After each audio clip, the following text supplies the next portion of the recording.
ओम नमः भगवते वासुदेवाय। प्रिय भक्तों, आप सभी का सनातन भक्तिवाणी चैनल में हृदय से स्वागत है। आज हम उस दिव्य एकादशी की कथा सुनने जा रहे हैं जिसे शास्त्रों में आरोग्य, दीर्घ आयु और मोक्ष प्रदान करने वाली कहा गया है।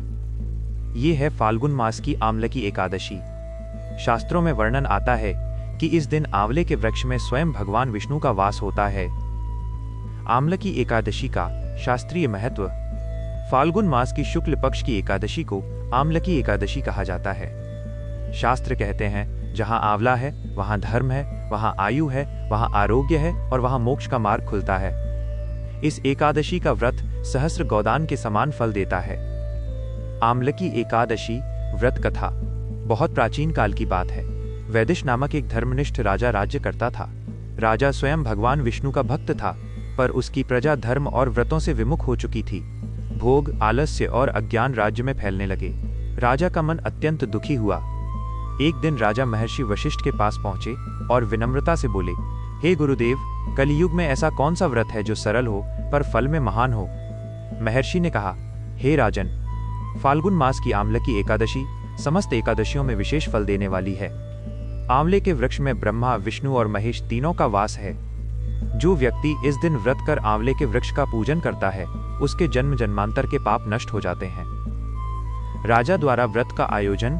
राजा वैदिश ने पूरे राज्य में घोषणा करवाई, फाल्गुन शुक्ल एकादशी के दिन सभी लोग आमलकी एकादशी का व्रत करेंगे। नगर के बाहर एक विशाल आंवले के वृक्ष के नीचे भव्य पूजन की व्यवस्था की गई। आमलकी एकादशी का पावन दिन। एकादशी की प्रातः पूरा नगर पवित्रता में डूबा हुआ था। लोग स्नान कर स्वच्छ वस्त्र धारण कर आंवले के वृक्ष के नीचे एकत्र हुए। दीप जल रहे थे, धूप की सुगंध फैल रही थी और विष्णु नाम गूंज रहा था। राजा ने आंवले के वृक्ष का पूजन किया, फूल, फल, जल और तुलसी अर्पित की। फिर भगवान विष्णु का ध्यान करते हुए व्रत कथा का श्रवण किया। भगवान विष्णु का साक्षात्कार। रात्रि जागरण के समय आंवले के वृक्ष से दिव्य प्रकाश प्रकट हुआ। उस प्रकाश में भगवान विष्णु स्वयं प्रकट हुए। भगवान ने कहा, हे राजन, तुमने आमलकी एकादशी का व्रत किया है। इस व्रत से तुम्हारा राज्य धर्ममय होगा और प्रजा सुखी होगी। यह व्रत रोग, दरिद्रता और पापों का नाश करता है। व्रत का प्रभाव। भगवान के दर्शन के बाद राज्य में अद्भुत परिवर्तन हुआ। लोगों का मन शांत हुआ, रोग और कलह समाप्त होने लगे, भक्ति और सदाचार बढ़ने लगा। आमलकी एकादशी व्रत विधि। दशमी तिथि। दशमी के दिन सात्विक भोजन करें। क्रोध, कटुवाणी और तामसिक आहार से बचें। एकादशी का दिन ब्रह्म मुहूर्त में उठें, स्नान करें, स्वच्छ वस्त्र धारण करें। आंवले के वृक्ष का पूजन करें। यदि वृक्ष न हो तो मन में उसका ध्यान करें। नियम। भगवान विष्णु का स्मरण करें। फलाहार या निर्जला व्रत अपनी क्षमता अनुसार करें। रात्रि में हरि नाम स्मरण और जागरण करें। आमलकी एकादशी के विशेष उपाय। इस दिन आंवला दान करने से आरोग्य और दीर्घ आयु मिलती है। आंवले का सेवन या आंवले से बनी वस्तु दान करना अत्यंत पुण्यदायक है। गरीबों को अन्न या वस्त्र दान करें। सावधानियां। इस दिन अन्न सेवन न करें। क्रोध और विवाद से बचें। झूठ, निंदा और अहंकार से दूर रहें। व्रत को दिखावे का साधन न बनाएं। द्वादशी पारण विधि। द्वादशी के दिन शुभ समय में व्रत का पारण करें। पहले भगवान विष्णु को भोग अर्पित करें, फिर स्वयं अन्न ग्रहण करें।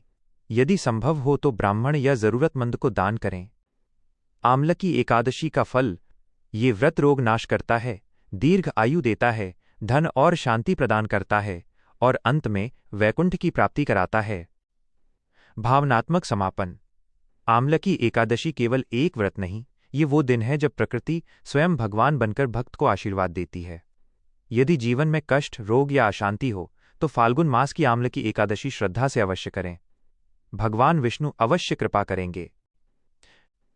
अंतिम निवेदन। मेरे प्रिय भक्तों, यदि यह पावन कथा आपके हृदय को स्पर्श कर गई हो तो इस वीडियो को लाइक करें और अपने परिवार व मित्रों के साथ शेयर करें ताकि वे भी इस पुण्य के भागी बन सकें। हमारे चैनल सनातन भक्तिवाणी को सब्सक्राइब करना न भूलें और कमेंट में भक्ति भाव से जय श्री विष्णु अवश्य लिखें। अगले भाग में हम श्रवण करेंगे पाप मोचनी एकादशी की महिमा, जो बड़े से बड़े पापों का शमन कर देती है। तब तक भगवान की भक्ति में लीन रहें। ओम नमः भगवते वासुदेवाय।